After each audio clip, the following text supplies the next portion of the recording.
আসসালামু আলাইকুম এভরিওয়ান। আজকে আমি একটা শাড়ি ডাই করব। ডাইয়ের প্রসেসটা কিভাবে আমি শাড়িটা ডিজাইন করেছি এগুলো দেখাবো।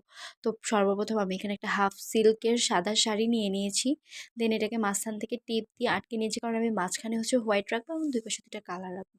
তো এর আগে আমাকে এই শাড়ির দুইটা পাশ, যে জায়গাটা আমি ডাই করবো, এটা ঠান্ডা পানিতে আমাকে আধা ঘন্টা করে ভিজিয়ে রাখতে হবে। আধা ঘন্টা করে দুইটা সাইড ভিজিয়ে নিয়ে দেন চিপকে পানিটা পুরো ফেলে দিতে হবে, কারণ পানি থাকলে রংটা ভালোভাবে বসে না। তো এই জন্য ভালোভাবে চিপকিয়ে নিতে হবে। তারপর কাপড়টাকে সাইডে রেখে দিয়ে এখানে আমরা ভ্যাট রং ইউজ করব। তারপরে পানিটা গরম ভালোভাবে ফুটিয়ে নিব। দেন কস্টিক এবং হাইড্রোস মেডিসিনটা দিয়ে ভালোভাবে পানিটা নাড়িয়ে দেন আমি রংটা দিয়ে দেবো। এখানে আমি ব্লু রং ইউজ করছি। তারপর আমি কাপড়টাকে ভিজিয়ে নিব। এটাকে আমরা 30 to 40 মিনিট ভিজিয়ে নিব। দুই পাশটাই আমি ভিজিয়ে নিছি। সেকেন্ড পার্টে একটু পানি দিয়েছিলাম, দেন কালারটা হালকা হয়েছে। তারপর ঠান্ডা পানি দিয়ে ভালোভাবে ধুয়ে নিছি। এটার ফাইনাল লুকটা আমি এটা আমার ভিডিওর প্রথম পার্ট, সেকেন্ড পার্টে দিয়ে দিব। তো যারা দেখতে চান কমেন্ট করবেন। আল্লাহ হাফেজ।